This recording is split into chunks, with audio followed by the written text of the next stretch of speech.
Thank you all very much for coming. It is my pleasure to welcome you to our webinar series, What to Expect, A Guide to Prostate Cancer. My name is Dr. Sarah Nelson. I am the Health Information Executive at Prostate Cancer Research. This webinar series is a collaborative project between ourselves and the pharmaceutical company Ipsen. Today we have the fifth of our webinars in this series, Treatment Options, Radiotherapy and Surgery. We are joined today by four wonderful speakers: Consultant Urological Surgeon David Mak, Consultant Clinical Oncologist Amit Bahl, and Clinical Nurse Specialist Shievon Smith and Michelle Greenwood. So this webinar is the fifth of an 8-part series, and today we'll look at what to expect during radiotherapy and surgery, the side effects associated with each treatment, and the long-term outlook after therapy. Next week, we have the first two webinars on metastatic prostate cancer. In these two webinars, we will look at the treatment options available, potential side effects, and how to manage them, as well as what the future may hold in terms of possible treatment options. In our final webinar, we will talk about prostate cancer and end-of-life care, including the emotional, spiritual, and mental aspects of end-of-life care and the planning it may require. So for the purposes of today's presentation and for simplicity, we have used the term men throughout, but this should be considered to include not only men, but also trans women, non-binary people who were assigned male at birth, and some intersex people, as they are also affected by prostate cancer. So in this webinar, our speakers will be giving an overview of radical treatments, so those that aim to cure localized or locally advanced prostate cancer. And these treatment options include either surgery or radiotherapy. They will be talking about what to expect during treatments, recovering from the procedures, and the short and long-term side effects, treatment success, and what to do if the cancer comes back. So radical therapies aim to cure prostate cancer that is localized or locally advanced. So as a patient, you'll be central in decision-making, and your healthcare team will explain the available options for you and your cancer. So it's good for you and those around you to get an overview of your options, what different treatments involve, the long-term outcomes, the pros and cons, and possible side effects. So hi, I'm David Mak. I'm one of the consultant urological surgeons at Royal Wolverhampton Hospital, and I'll briefly talk about the surgical treatment options for prostate cancer. So radical prostatectomy or surgery was the first treatment used for prostate cancer more than 100 years ago, and it continues to be recognized as a treatment option.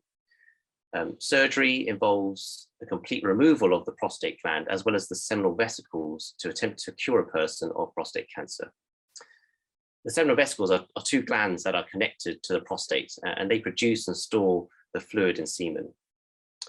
When the prostate has been removed, the bladder has to be reconnected or stitched back to the water pipe, also called the urethra. Sometimes during the surgery, we also remove the lymph nodes near the prostate if we feel that there's a risk that a cancer has spread to them. Now, lymph nodes are glands that form a part of the immune system and are found throughout the body. So when is surgery used? Well, surgery is generally an option for men where the cancer has not spread outside the prostate, also termed as localized prostate cancer. Surgery can sometimes be an option when the cancer has spread just outside the prostate, which is termed locally advanced prostate cancer. The extent to which the cancer has spread beyond the prostate edges will really determine as to whether surgery is feasible or not. In advanced prostate cancer, where the cancer has spread to other parts of the body, then surgery is not an option. Surgery can sometimes be performed in patients where a cancer has returned after having other types of treatments, such as radiotherapy, brachytherapy, or focal therapy. And in these cases, surgery is termed as salvage surgery. So salvage surgery is not very common, and it's linked to much higher complication rates and increased risk of things like urinary incontinence and erection problems. Radical prostatectomy is a major operation, and not every patient may be suitable to undergo surgery. There are therefore some considerations that we take into account when determining whether a patient is suitable or not. Firstly, the characteristics of the cancer itself. So the tumor must be deemed to be removable, as we've just discussed with localized and in some cases, locally advanced cancers. Then there are patient factors to consider. So a patient must be fit enough to undergo surgery and a general anesthetic. If there are health problems such as heart or lung disease, then risk of surgery may be high and surgery may not be appropriate. If a patient has had previous surgery to the abdomen, then scar tissue can form inside the abdomen between tissues and organs. And this can make surgery more challenging and increase the risk of unwanted injury to organs. And as such, surgery may not be appropriate in these cases. A man's weight is also a factor. Overweight or obese men are more likely to have problems during and after surgery. Surgeons may therefore advise patients either to lose weight before considering surgery or deem surgery not suitable. A patient's life expectancy is also important. There are clinical studies that compared 3 different treatments for prostate cancer, so surgery, radiotherapy, and just watching things with, or also termed active surveillance. And these studies suggest that if a patient has a life expectancy of less than 10 years, then there's little benefit in undertaking surgery compared to just watching it for active monitoring. So generally, surgery is considered to be suitable in patients with a good life expectancy of at least 10 years. Finally, patient choice. A patient must be willing to accept the risks and the recovery associated with surgery for surgery to be considered. Now, if surgery is not suitable for a patient, then alternative treatment options will be discussed with them. There are generally 2 types or 2 approaches to surgically removing the prostate. So there's the retropubic and perineal approach. Retropubic refers to approaching the prostate through the abdomen, whereas perineal refers to removing the prostate through the area between the testicles and the back passage. The retropubic approach, so through the abdomen, is the most common type of surgery performed, and it's associated with low risk of injury to the back passage. There are 3 surgical techniques that have been used. So open surgery, and that's where we make an incision about 15 to 20 centimeters long in the lower part of the abdomen, just below the belly button. Then there's keyhole or laparoscopic surgery, and that's where we use 4 to 5 small incisions around the abdomen. And this allows the surgeon to insert surgical tools. And the surgeon holds these tools and uses them to remove the prostate. Then we come on to robotic assisted keyhole surgery, which is now the most common type of surgery undertaken for prostate cancer in the UK. So like laparoscopic surgery, 4 to 5 small incisions about 1 centimeter long are made in the abdomen, and this allows us to insert robotic surgical instruments. And the surgeon actually controls these instruments from a console that sits away from the patient. So although this technique is termed robot assisted, it is still the surgeon who performs the operation and is in complete control of the robot. Now, all 3 techniques have been shown to be as good as each other for treating prostate cancer. And research really suggests that the results of surgery tend to be related to a surgeon's experience and skill rather than the technique itself. However, there are advantages to keyhole surgery, namely robotic surgery over open surgery. There's less blood loss, less pain, and less time spent in hospital with robotic surgery. And as a result, patients tend to return to normal activities more quickly than with open surgery. Now, there's something called nerve-sparing surgery, which is sometimes undertaken. So the nerves that help achieve erections are attached to the surface of the prostate. So depending on where the prostate cancer is, a surgeon may try to save these nerves to improve the chances of preserving a patient's erections. However, even if the nerves are saved, it can sometimes take time for the erections to recover, and there's still no guarantee that they will recover altogether. Moving on to the advantages and disadvantages of surgery. So the main advantage of surgery is that when the cancer is completely contained inside the prostate, it offers the possibility of cure by removing all the cancer. When the prostate is removed, we can examine it under a microscope, and this provides a more accurate picture of how aggressive and extensive the prostate cancer is, and if the cancer has spread outside the prostate. And this can in turn help determine if any further treatment is required. In some patients, prostate cancer can return or may not have all been removed. And in these situations, patients could still have potentially curative treatment with radiotherapy after having had surgery previously. The disadvantage of surgery is the need for hospitalization and the recovery period, and also the risks, which we'll come to later, of erectile dysfunction and urinary incontinence. Patients will also not be able to conceive children naturally or ejaculate after surgery. So if the tumor is not contained within the prostate gland, there is also a possibility of not all of the cancer being able to be removed, and further treatment may be needed. Moving on to the risks of surgery. So as with all major surgery, there are some risks to undergoing a radical prostatectomy. So bleeding to the extent of needing a blood transfusion, and this is quite rare, less than 1%. Injury to nearby organs, namely the bowel, back passage. Again, this is rare. Blood clots in the legs, so deep vein thrombosis, and blood clots in the lungs, so pulmonary embolism. Again, this is rare, and many patients are given blood thinning agents and compression leg stockings to wear to reduce this risk after surgery. There's a risk of infections such as a wound infection or a waterworks infection or urine infection. And there's also a risk of a hernia. So this is where you get a weakening in the muscles of the abdomen that allow internal organs to bulge out. So unsurprisingly, there are side effects of surgery. And the extent to which men experience these side effects depends on a number of factors, such as general health and an age of a patient, the extent of the cancer in and around the prostate, and also the surgeon's experience. The most common side effects from surgery are leakage of urine, also termed incontinence, and erection problems. So immediately after surgery, most men are not able to control their bladder and leak urine. So the muscles and nerves that control urination are damaged during surgery. And as a result, the muscles around the bladder opening that normally stop leakage of urine are affected. Now, in the vast majority of cases, this is temporary. With pelvic floor exercises, most men do regain their dryness, and improvement tends to be seen between 1 to 6 months after surgery. In a small proportion of men, it takes over a year, and in some, it never recovers. Sometimes scar tissue can develop where the opening of the bladder has been reconnected to the water pipe, and this can cause the opening to become narrow and make urination difficult. And this is called a stenosis or stricture. The other common side effect of surgery is erectile problems.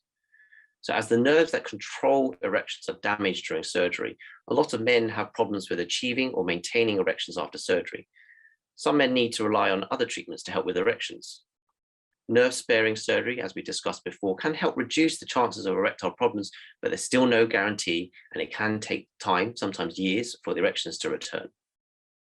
Some men may notice that their penis is actually shorter after surgery. Men will also experience dry orgasms, and some men have painful orgasms.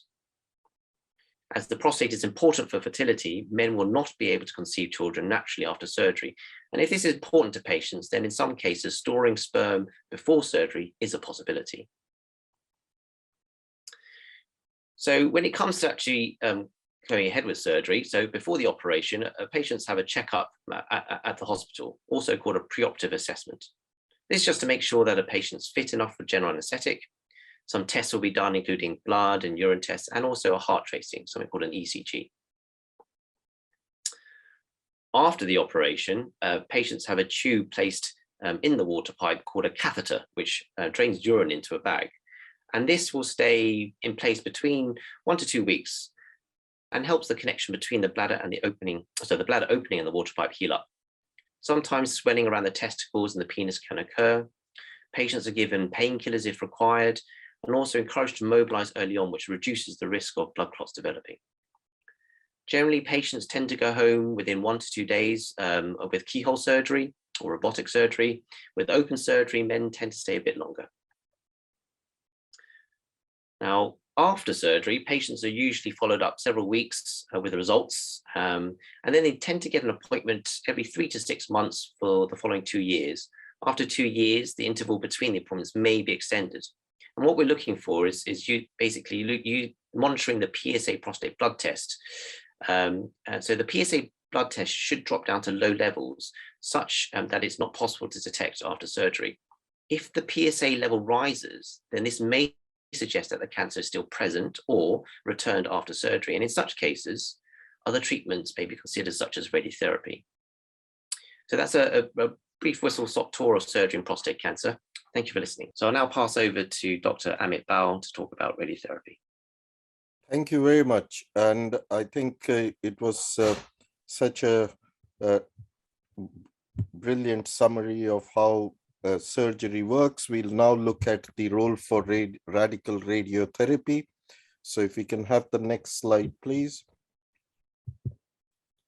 So radical radiotherapy, it is also a treatment option for treating localized prostate cancer and also locally advanced prostate cancer. So in certain situations, men with prostate cancer would be offered the option of either surgery or radiotherapy or active surveillance, depending upon the stage of the disease and the risk factors associated. So radiotherapy aims to destroy the cancer cells and stop them from growing. And it is suitable for men of any age, and it is an alternative to surgery for men who are not fit enough, but equally it is an option in itself, even if they are fit for surgery and they prefer to have radiotherapy, because both options give equivalent results. The choice is often made on the side effect profile of these two treatments, weighing what side effects are more meaningful for that individual to consider.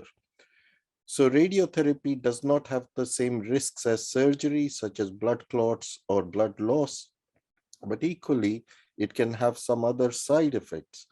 And majority of the radiotherapy is done as an outpatient treatment. Only some brachytherapy patients may require inpatient stay, but even that nowadays we are doing as a day case procedure, so that no radiotherapy patients in our hospital is now having to have an inpatient stay. Next slide, please. So when we look at the different types of radiotherapy, we can see that the radiotherapy can be given either as an external beam radiotherapy, which is just so that we can all appreciate the difference between brachytherapy and external beam radiotherapy. Brachytherapy comes from a word in Greek called brachos, which means on the surface or in it, and essentially implies that the radiotherapy is being given by putting the radiation into the prostate, either through needles or through pellets. Whereas external beam radiotherapy is also called teletherapy, like television, meaning watching something which is happening at a distance. So this radiotherapy has been given, as you can see in the image, by the machine head. So it's from a distance, it passes through the body, and nowadays there are techniques which make it so uniform and well controlled that the organ is treated and the surrounding organs receive minimal radiation so that the side effects can be minimized. And stereotactic body radiotherapy is another advanced technique which uses image guidance to make the ability for us to deliver a high dose of radiation to a precise area so that the treatment can be done over a few days. Now, traditionally, radiotherapy for prostate cancer used to be done over several weeks, but trials brought it down to 4 weeks of treatment. And now there are trials looking at just 5 days of treatment. And in some European countries, just 2 days of treatment with the stereotactic techniques. So clearly there is a lot of advancement happening, and these facilities are available in most NHS hospitals. But even if they're not available in the local hospital, their discussion with the patient should be about all the options, and they can choose to be referred to another hospital which can offer them that treatment. Next slide, please.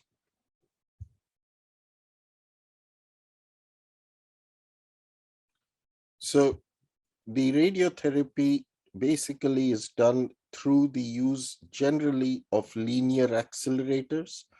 And whilst this slide does say that it typically involves 20 to 40 treatments, currently for localized disease, generally the treatment is 20 treatments given Monday to Friday, 5 days a week for 4 weeks.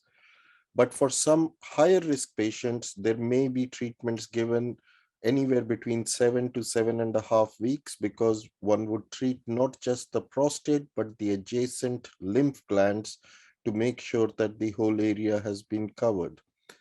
In some centers, there is the ability to put a spacer gel between the prostate and the rectum, and that enables avoidance of the rectum or minimizing the amount of rectum which gets the radiation dose, and thereby potentially it could help lowering the risk of bowel problems after the radiotherapy. Next slide, please.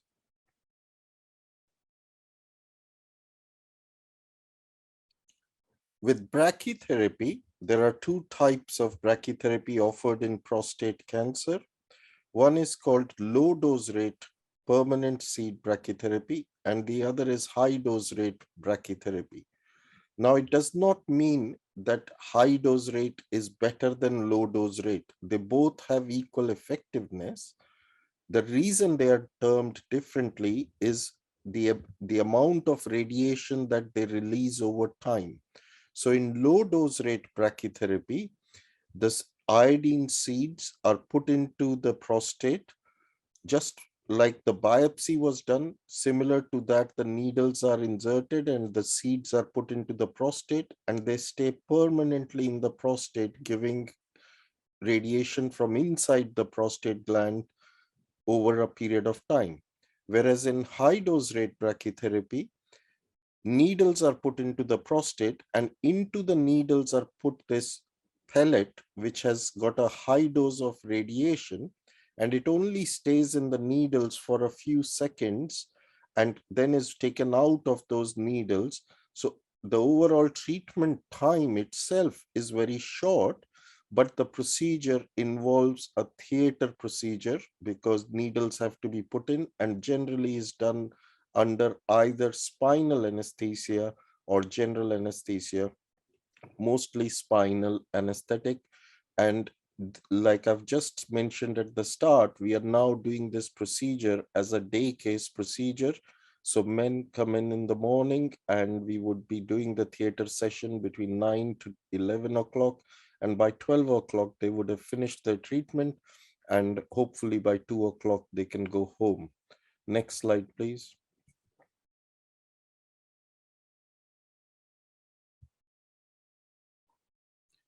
So I've explained that in the low dose rate brachytherapy, as you can see, a chain of seeds, radioactive seeds, are put into the prostate gland, and they will give radiation over a period of time. The important thing here is that these seeds will stay in the prostate forever, but they lose their radiation over a period of time. So there may be some aspects of radiation protection, like staying away from pregnant ladies or young children for 2 months after receiving this treatment.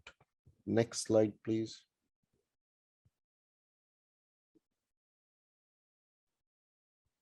For high dose rate brachytherapy, the pellets are put in at the time of treatment, and they're removed straight after the treatment.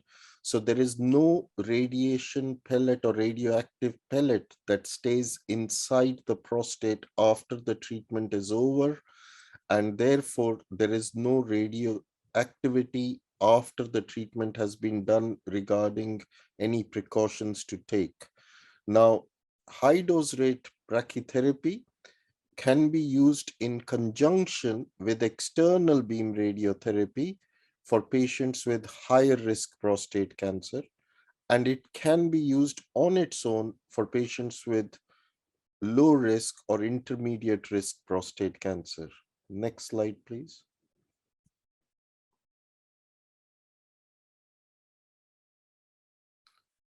So there are some side effects from radiotherapy, and it is important that these are discussed in detail.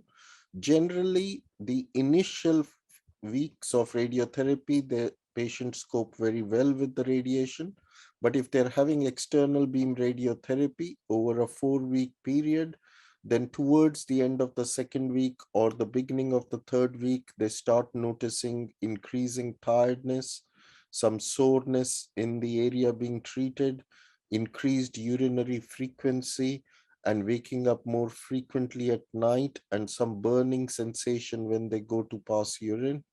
There may be some bowel-related side effects like diarrhea or mucus discharge, and these side effects can actually peak towards the end of the radiotherapy and for a couple of weeks after that, and generally take about 4 to 6 weeks after radiotherapy to improve. There are some long-term side effects or more permanent side effects. So for example, we can see bowel-related changes in a proportion of men. In the National Prostate Cancer Audit, it is roughly 1 in 10 men getting those side effects in the long term. But like I've said, with the advent of putting the spacer gel, these side effects potentially can be reduced. Erectile dysfunction can happen in around 50% of men after radiotherapy, and dry orgasm is a side effect that can happen. So the urinary problems generally are over a short period of time, but in some men could be over a longer period of time. And after brachytherapy, there is the possibility that the urethra, which is the tube which passes the urine, can have a stricture in 1 in 20 men, which may require further treatment to increase the urinary flow. Next slide, please.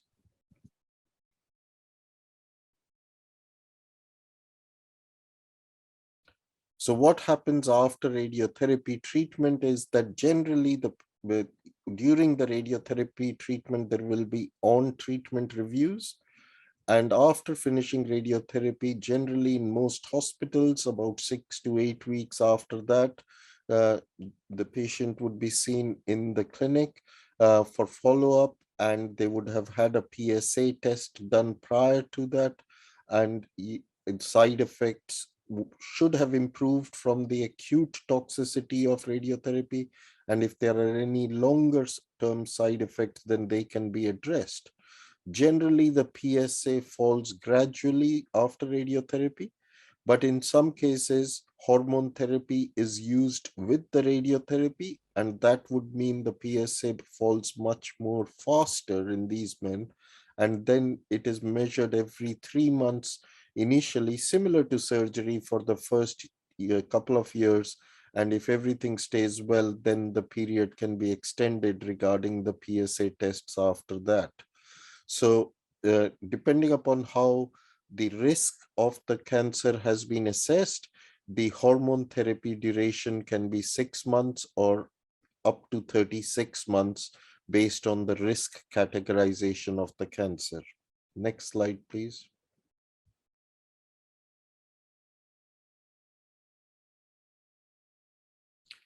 So before I come to the differences in the treatments, I think it is important to emphasize that these discussions should be done with the clinical teams that are going to be looking after you and caring for you and providing the treatment to you.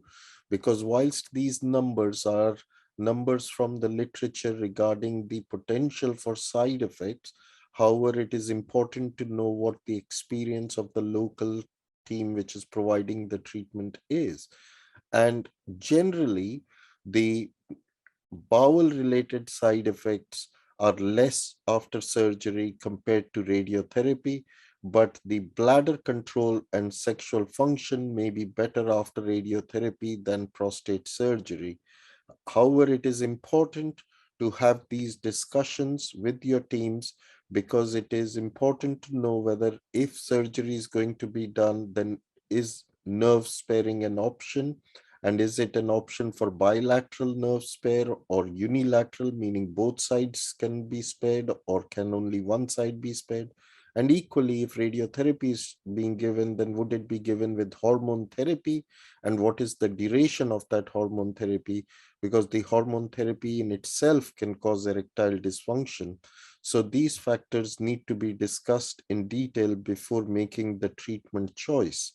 And one other element that I'd highlight is that whilst we expect the PSA to come down, after radiotherapy, and particularly after brachytherapy, there are instances where the PSA may jump a little before settling down again. And this phenomenon is called a PSA bounce. So therefore, every time the PSA reading, whilst being important, should not cause concern immediately, because there is time to monitor that and see whether it is a bounce or whether it's a genuine rise, which then may prompt further investigations. Next slide, please.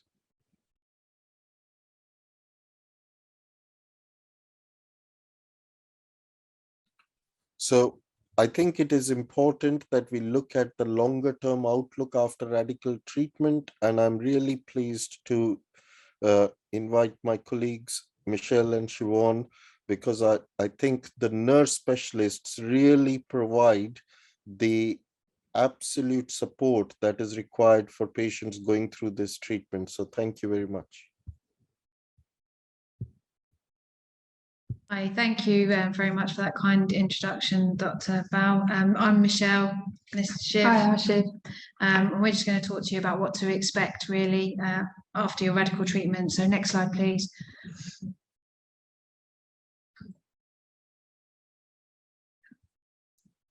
It's just about when you go to your appointments, things that you might find useful is taking someone with you. You should get allocated a clinical nurse specialist to help to coordinate your care and to support you with all your questions and any sort of side effects and problems that you experience.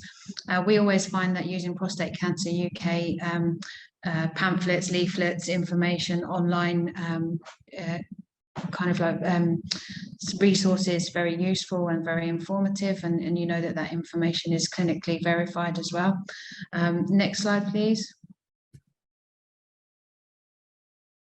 I think while we're just waiting for the slide to turn over, the other thing to say is in the back of the prostate cancer booklets, there's obviously designed questions, and obviously patients can bring their own to clinic. I think that I've seen quite a number of questions coming through this evening already. So it seems to us like most of the people on this forum chat are obviously quite experienced, you know, in regards to their own cancer. So obviously, because this is looking at a lot of different treatments, perhaps there's treatments that you haven't had which you might not have been aware about. So hopefully you can get something from this talk today, and we're more than happy for anyone to contact us. We're very around and aware on Twitter and things like that, or you can email us directly. So obviously treatment centres from place to place vary, like obviously our centre as well down in London. So some centres will follow their patients up for a long number of years, checking PSAs, doing interval scans and so on, and obviously asking about the side effect toxicities, as we've just touched on in the two previous discussions. So obviously as time goes on, things might change, or perhaps patients don't have any issues. So maybe you might be discharged for your GP, and the GP might locally monitor the PSA or any sort of side effects. And perhaps you might get a re-referral back, because obviously sometimes patients unfortunately have cancer that comes back. And that's kind of been touched on a little bit about can you have radiotherapy and surgery and different types of treatments. And that's really a topic for another day, because that's quite a complex conversation. So as Michelle's already said, you should have a key worker that looks after you and is your person who is a point of contact the whole way through the pathway, who can help you and guide you or give you advice which is unique to your case, as I've just mentioned. Next slide, please.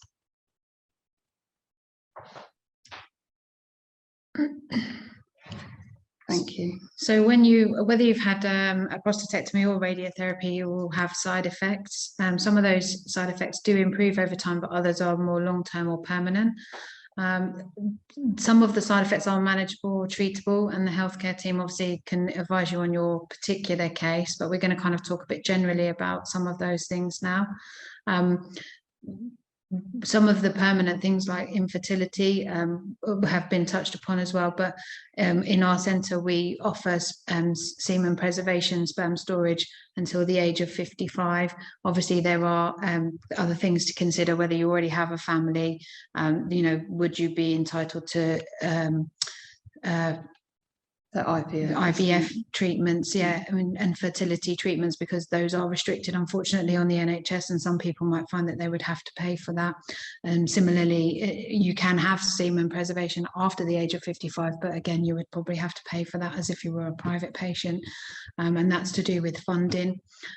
So those are things that to think about in addition to the surgery, and the other side effects is about your fertility and about the long term, what your plans are in terms of your family. Next slide, please. I think it's really important as well with some of the issues to be touched on in the clinic. You know, usually you would see a consultant, whether it's a surgeon or obviously our oncology colleagues, and myself and Michelle actually work in medical oncology with the oncologist, because we actually care for patients who have metastatic or advanced prostate cancer. So usually in the clinics, we obviously have the nurses there as well to give support. So there'll be a number of people going through your treatment options. So generally when you come into the joint clinic, you'll see the surgeon and then the clinical oncologist, or sometimes a medical oncologist, but it's usually a clinical oncologist, because they'll talk about radiotherapy, and then the nurse will support you going through that. And then generally you come back on another occasion, discuss any concerns you might have, and before you consent to a treatment. So that's why all of these things should be discussed before you start treatment. And like Michelle's just said, and our speakers previously, obviously you should have these things discussed so you can make an informed decision. So all of these treatments will affect, you know, erectile function, have changed to the waterworks or the bowels, and it's variable to which treatment you have. So radical prostatectomy is removing the prostate, as we heard already from our surgical colleague, and the erectile nerves run around the prostate.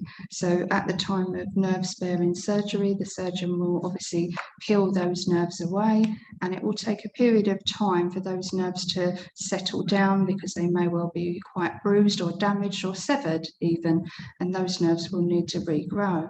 So that can impact erectile function. So in the clinic, a lot of the time it's us nurses who will speak to patients about using a penile pump, because naturally for our gentlemen, it's not just a sexual organ, it's our waterworks as well. So we're urinating with this organ. So if we're not doing any penile rehabilitation, there's no erections because the erectile tissues have been damaged or the nerves have been damaged, then obviously we need to stretch the penile tissues, and we do that with a pump. Doctors will also prescribe PDE5s, which you probably know as sildenafil or Viagra. And obviously you can have other treatments too. So sometimes we use Muse pessaries, we use injections, which sounds awful, but it really isn't. It's a very tiny needle that you just inject into the side of the base of the penis, and obviously that's done on alternate sides as you go along on that therapy to prevent scarring tissue. And again, this is something that the nurses will be able to go through in the clinic. Now, we do have some issues about the pumps as well, don't we, Michelle? So we've had a few patients saying that they wasn't able to get a particular pump, and perhaps people have been diverted to other organisations, which I'm not going to mention names, but general sex chains. And obviously they're not NHS approved device, but perhaps because maybe the GPs can't always fund these things. However, I would suggest that this is part of your NHS treatment, and under NICE you should have the therapy for your penile rehabilitation. So this is something that we really try and empower patients to get from obviously GPs or from us in the clinic as well, so we can do those referrals to help. I think it's well documented as well that there is an issue with healthcare professionals talking to people about sexual function. Absolutely. So sometimes these things might not be discussed as fully and as openly as they should be, because people have their own kind of like hang-ups and issues about talking about sex and ejaculation and problems with orgasms and, you know, changes to sex drive and things like that. So, you know, I think that if it's really important for patients to know that these are the issues, and they then bring those up if they haven't been discussed as fully as they would like. I think also what this slide touches about is about your sexuality and sexual orientation and gender, how you identify. It's really important to talk about, because, you know, we're just not everybody we see who has prostate cancer is identifying as male. So these things are really kind of like important to patients' care and patients' kind of like experiences, actually. Absolutely, and getting those checks as well can be difficult, can't it, for our trans men. So obviously, it says on the screen there about, you know, your libido, your sexual drive and desires. But sex isn't just penetration. Sex can be kissing and cuddling and touching and feeling and stimulation and masturbation. So Michelle and I have written a paper with one of our registrars, Dr. Eng, and our lovely patient friend Tony Collier, who spoke a lot at these meetings and Prostate Cancer UK meetings. So if you Google Tony's name, or if you look us up on Twitter, you can actually find that paper, and that talks about a lot of these issues. So I'm going to say next slide, please. And I believe we're moving on to radiotherapy. And I do apologise that the time is sliding, and I'm trying not to talk too much about sex because I clearly like talking about that. Incontinence is obviously another issue because we've had to take the prostate out, rejoin the plumbing, as it were, the water pipe back to the bladder. So we've lost a little bit of our sphincter muscle. The sphincter is at the base of the prostate, and then the bladder is sitting here on the top, and then we've took this out. So then you're relying on your pelvic floor. So us ladies, we've had babies, we get on the trampoline and we need to get off rather quick. So it's the same situation for our chaps. If you can think of a time when you was maybe coming home, you're laden with your shopping, you put your key in the door and, oh my gosh, I need to go to the loo, and you're dashing to the toilet.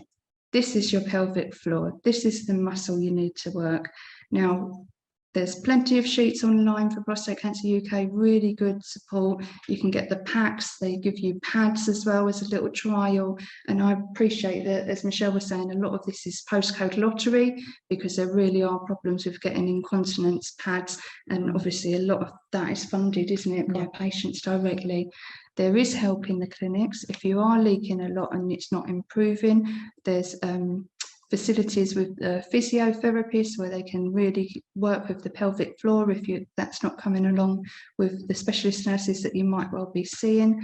There's also options where you can clamp the penis for a very short time if you're maybe going swimming in the pool, because that can really be a problem for some of our patients. But clearly, again, this goes back to our conversation about the penile tissues. We don't want to clamp the penile tissues for too long because that can obviously result in death to the tissues. But you will be able to talk to surgeons and they will normally say you can clamp for a period of time. So again, this is not a medical recommendation before I get myself fired. You know, this is something that you can explore. Also, patients will use a Convene devices. They get on quite well with those, don't they? They're non-invasive, so they're slightly better. Which is like a little condom, which then the urine obviously goes into the condom, into a little leg bag. So if you've never heard of that, then that's really good. Physiotherapists and some specialist trained nurses also use TENS machines, which pregnant ladies use for pain, but they use it to stimulate the pelvic floor. So there's lots of things that we can do. And, you know, a final solution from the surgeons would be to use an artificial sphincter, which is replacing that little sphincter that's been lost from the base of the prostate to stop the leaking. And then there's a little device that you press, usually in the testicle, which then allows release of urine when obviously you're in the right place, which is the toilet.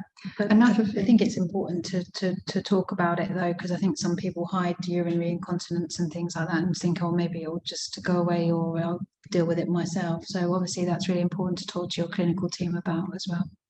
Absolutely. And another thing as well, can we also please change the slides around just to say there is apps, plenty of them, that you can download to your smartphones. So you can say Toilet Finder, it will give you a number of apps. Please can we turn the slide over? The apps that you can download will tell you where the local toilet is, and then you can obviously look online, know that you don't have to panic, know that you don't need to be dehydrated, because you can get into the toilet that's local to you. And I think that that's really a handy thing. And the radar keys, and we give the little keys from Macmillan out in the clinic, where you can flash a little card. I misspoke then, it's not a key, it's a card from Macmillan, and you can say, I need to go to the toilet urgently as well. Without having to explain to somebody too much about exactly why. Really helpful. Thank you very much for turning the slide here, because I know I'm overrunning and it's pushing up to 7. So obviously radiotherapy can be short-term side effects or longer side effects, and obviously it can be very variable for, you know, different people. We're all individuals, and it just depends how that treatment can affect you. There can be changes to the bowel, such as obviously constipation, loose stools. It can be a bit of a mixed bag. So you obviously can get some treatment to support you in the way of like loperamide or any other, you know, an antidiarrheal tablet from obviously a local pharmacy. We do ask our patients to call in and get some help, because as Michelle reminded me earlier, one of our gentlemen is having a little bit of a problem, and sometimes if this problem is quite severe, it can be called pelvic radiation disease, and this is patients that are going to the toilet, having a lot of diarrhea significantly, and it's really debilitating their life. They can't come out, they're passing a lot of flatus, you know, farting, they're passing a lot of mucus, and it really is preventing the quality of life, and you know that can be quite difficult to manage. So obviously there's a lot of problems can be and people can become quite dehydrated very quickly if they're having a lot of diarrhea, and obviously if they're having problems with urinary incontinence as well, then they obviously try to reduce the amount that they're drinking. So these things, we like to try and keep an eye on them, because obviously we want to know if someone's having a lot of diarrhea and not really drinking very much, and is at quite high risk of becoming dehydrated very quickly. So a lot of these problems can be like inflammation due to the radiotherapy. So it could be making you go more frequently to the toilet and pass urine, making you go more frequently to, you know, pass poo and, you know, do a stool. But obviously that can settle over time. So again, all of these side effects are quite variable. Equally, a lot of patients will have good sexual function after radiotherapy, and then sometimes that will dissipate. And we did see some questions earlier about that. So I'm not sure if we've managed to have time to answer any of the questions, but we're certainly trying a moment. Next slide, please. I think this one should probably be about fatigue, which obviously is very difficult to manage. Fatigue can be caused by, you know, many different things to do with your, you know, the cancer that you've had, the treatment that you've had, sometimes a bit of age. I know that I get fatigued sometimes, a bit busy. So managing fatigue is very difficult, but there are some tips. So we always ask your clinical team about what they think you can do to help, you know, things like short walks, fresh air, just kind of doing a little bit of exercise generally helps with things like that. Sore skin, sometimes, I mean, that's more of a problem during treatment, isn't it, and just after. So there will be creams and things that you can use, and, you know, avoiding hot baths, etc. Perfume creams as well. Yeah, just really plain unsettle the skin. Plain creams is the best thing. And swollen legs and scrotum. Yep, these things are all, you know, things that can happen, but things that can be managed. So it's about being open and honest about when you're having problems with these things. I think is the main thing. Absolutely. The next slide, please.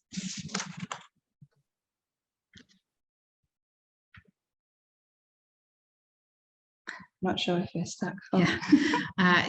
So as Shiv said, you know, most men that have had localized or locally advanced prostate cancer treatment can expect a good quality of life after radical treatment, but it is managing those issues and identifying them. And I think unless the clinical team that you're under know that you have these problems, then they can't help you, and you don't have to manage them on your own. So I think that talking to your GP, your healthcare professionals, your nurses, I recommend the nurses really quite a lot, because we're dealing with it a lot as well, and we have a bit more time sometimes than the doctors do to kind of go through some of these things, and we have a few tips and stuff like that. So definitely sharing experience with other patients, talking to your healthcare professionals about what's happening and trying to work out ways to manage those are really important. And obviously prostate cancer research got loads of great resources. You've got Prostate Cancer UK, Orchid Male Cancer Charity as well, got really great support groups and things like that. And obviously your local centres are running support groups as well. So tap into those, and obviously a lot of you I can see had already logged into these previous sessions. So